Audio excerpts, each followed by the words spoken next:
আজকের এই বিক্ষোভ সমাবেশের সম্মানিত সভাপতি বাসদ সিদ্ধিরগঞ্জ থানার সংগ্রামী সমন্বয়ক কমরেড সেলিম মাহমুদ, উপস্থিত আছেন বাসদ নারায়ণগঞ্জ জেলার সংগ্রামী সদস্য সচিব কমরেড বাসদ সিদ্ধিরগঞ্জ থানার অন্যতম নেতা সুজন ভাই, রুহুল আমিন সোহাগ সহ যারা আমাদের কথা শুনছেন, জাহাঙ্গীর ভাই এবং পথচারী যারা আমাদের কথা শুনছেন, সবাইকে সমাজতান্ত্রিক মহিলা ফোরামের পক্ষ থেকে জানাচ্ছি সংগ্রামী শুভেচ্ছা ও বিপ্লবী অভিনন্দন। সংগ্রামী বন্ধুগণ, আপনারা মাঝে মধ্যেই দেখেন নানান বিষয় নিয়ে আমরা এখানে দাঁড়াই এবং সেই কথাগুলো আপনারা কম বেশি শুনেন এবং আপনারা জানেন। তারপরেও আমরা আমাদের যে কথা, যে দাবি, সেগুলো আমরা আপনাদের কাছে পৌঁছে দিতে চাই। আপনারা শুনেছেন, আমাদের পূর্ববর্তী বক্তারা বলেছেন এবং আমাদের ব্যানারে সুস্পষ্টভাবে লেখা আছে যে জুলাইয়ের চেতনা দেশ বিক্রি হবে না। একদম পরিষ্কার কথা।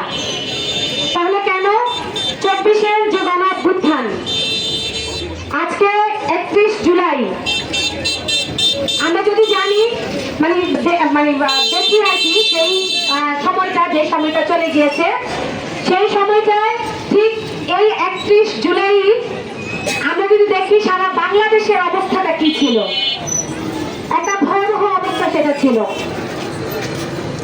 এবং সেই জুলাইয়ের আন্দোলন, যে ছাত্ররা রাজপথে নেমেছে এবং ছাত্রদের সাথে বাংলাদেশের আপামর জনগণ রাজপথে নেমেছিল, সেই লড়াইয়ের একটা পর্যায়ে 5ই আগস্ট আমাদের দেশ থেকে তৎকালীন যে স্বৈরশাসক প্রধানমন্ত্রী শেখ হাসিনা, তিনি কিন্তু পালাতে কিন্তু বাধ্য হয়েছেন। সেই সময়টাই কিন্তু ঠিক এই সময় 2 বছর, আগামী 5 তারিখ আসছে 5ই আগস্ট। বহুত হিসাব নিকেশ বাংলাদেশে পাল্টে গিয়েছে, বহুত কিছু পাল্টে গেছে। যে জিনিস আমরা কখনোই দেখি নাই, সেই 2 জিনিস আমাদেরকে দেখতে হয়েছে।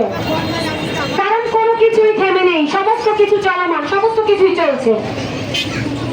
কিন্তু একটা খুব সহজ প্রশ্ন রেখে যেতে চাই, এই 2 বছরে মানুষের ভাগ্যের কি পরিবর্তন ঘটেছে? শ্রমজীবী মানুষের জীবনের কি পরিবর্তন ঘটেছে?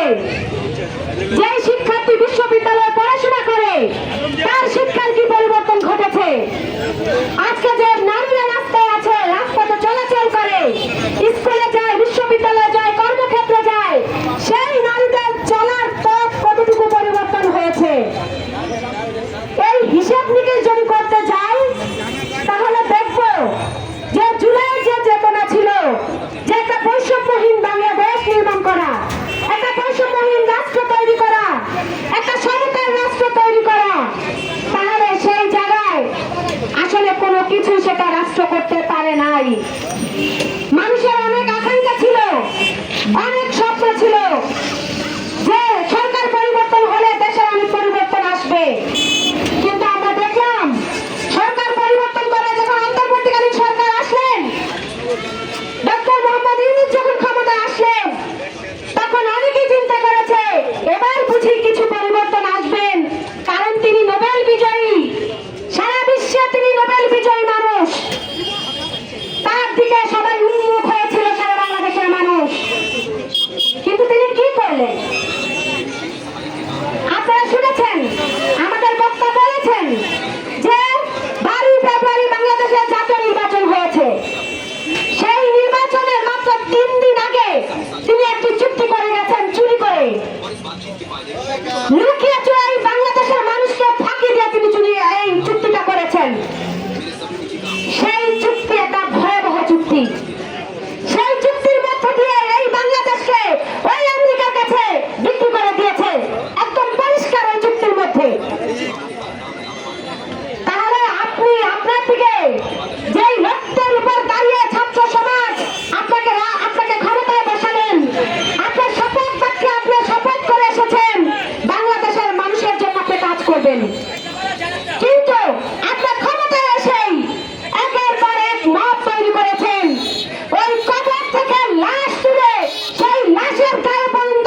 একই সাথে আপনারা বাণিজ্য চুক্তি করে গেলেন এবং সেই চুক্তি যখন জুন মাসে প্রকাশ্যে আসলো সেই সময় আমাদের নির্বাচিত সরকারের প্রতিনিধিরা বলছেন এই চুক্তি নাকি যখন ইউনিট সরকার করেন তখন বলেছেন যে এটা বিএনপি, এনসিপি, জামাত তাদের মত নিয়ে এই চুক্তি করা হয়েছে, যার কারণে আজকে এই চুক্তি নিয়ে কোনো কথা নাই।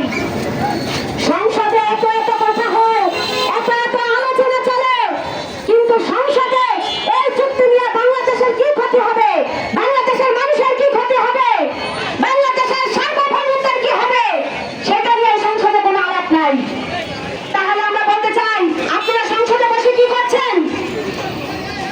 আমরা এখন আপনাদের উপর আস্থা রাখতে চাই, কিন্তু আপনাদের যে কর্মকাণ্ড, বাংলাদেশের মানুষকে নিয়ে আপনাদের যে ভাবনা, তাতে মনে হচ্ছে অতীতে যা হয়েছে আপনারা সেই দিকেই যাচ্ছেন।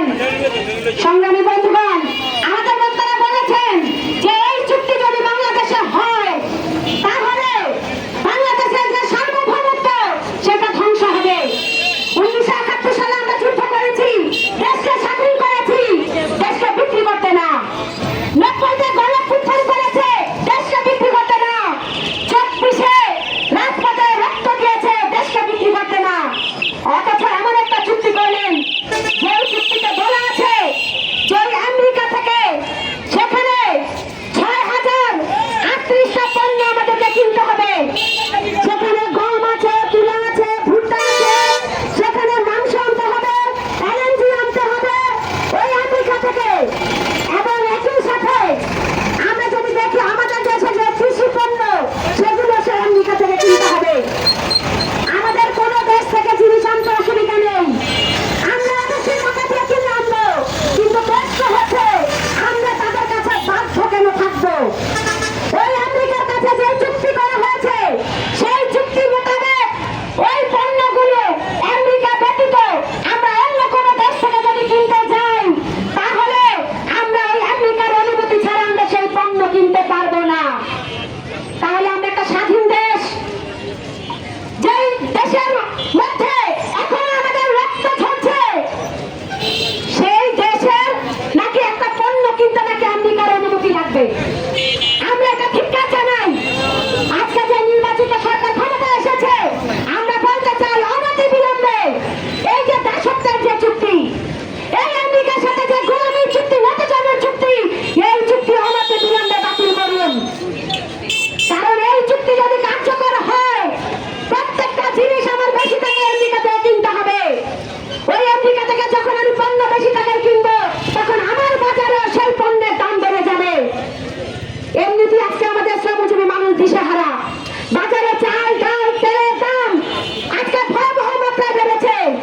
বাজারে বেগুন, যেই বেগুন সবচেয়ে সস্তায় কিনতে পাওয়া যায় সেই বেগুনের কেজি 120 টাকা। আজকে যে ভেন্ডি তরকারি খাই আমরা সেটার দাম 160 টাকা। অথচ আমার শ্রমিক যে গার্মেন্টসে কাজ করে তার বেতন 12,500 টাকা, সেটা মালিকদের দিতে কত কষ্ট হয়। অথচ সেই সময় এই চুক্তিটা করেছে। তাই আমরা বলতে চাই বাংলাদেশ একটা স্বাধীন দেশ, একটা স্বাধীন দেশ কখনো এই চুক্তি করতে পারে না। তাই আমরা অনতি বিলম্বে এই চুক্তি বাতিল চাই।